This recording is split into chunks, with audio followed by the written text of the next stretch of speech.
You know, I used to tell when trouble was about to come a-knocking, like a dog smelling the rain coming. I could tell when I'm about to get my nose wet, if that's a thing people say. But this day trouble came in a place I was not expecting. My email. Of all the spam folders and all the towns and all the world, she had to come into mine. Mrs. Emma Jane Davidson. I usually don't read spam emails, but I actually kinda do. My favorite. With all due respect, my name is Mrs. Emma Jane Davidson. I have something very important to discuss with you.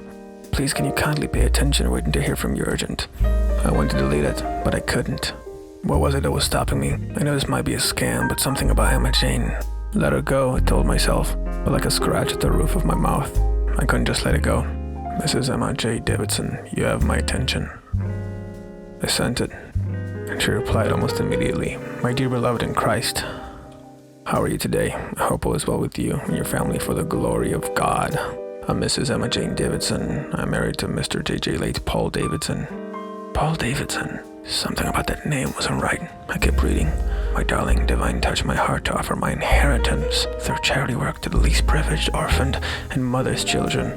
Mother's children. Okay, I've been suffering from liver cancer in the esophagus. Something wasn't adding up. Maybe it's the fact her last name was Davidson and her husband was Davidson. Maybe it's the fact the esophagus isn't in the liver, or maybe it's something about the mother's children. I had to dig deeper. My dear, I have decided to give you this fund to the sum of $3 million. My God, I couldn't think straight. I had to calm my nerves with a glass of something brown. $3 million. A guy can do a lot in this town with that many rolls and nickels. Could do music full-time, maybe even take a vacation. God knows I've earned one.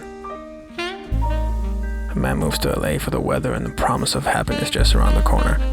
But what they don't tell you is that once you take a corner, you're still around a corner. By that I mean that a corner is just a corner anyway you look at it, and the only thing behind it is another corner. You know what I mean? Anyway, I'm not some guy who's just gonna jump on any crazy spam email you throw his way. But it's too far for me to go back now. And I forgot I hate whiskey, so I'm not gonna drink this.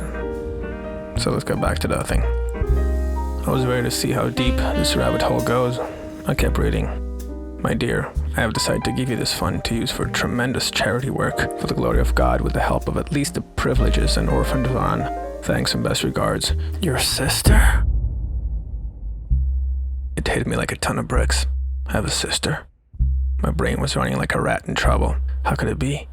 Where was she my whole life? Why didn't she contact me earlier? Was my mom lying to me all along? I texted my mom, but she denied everything. I was surrounded by questions, and I needed answers like a fish needs a drink. I've been looking at this all wrong. The names, the money, the orphans, all pieces of a big stew of lies, and I've had more than my share of it. I knew what I had to do.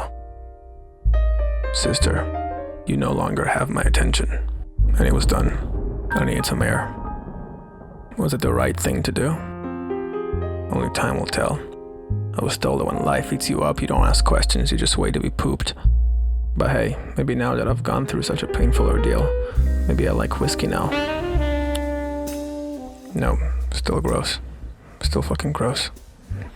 Well, that's my story. At least I learned not to reply to spam emails. Though I have a feeling I'll reply to the next one. Like maybe. Like for sure.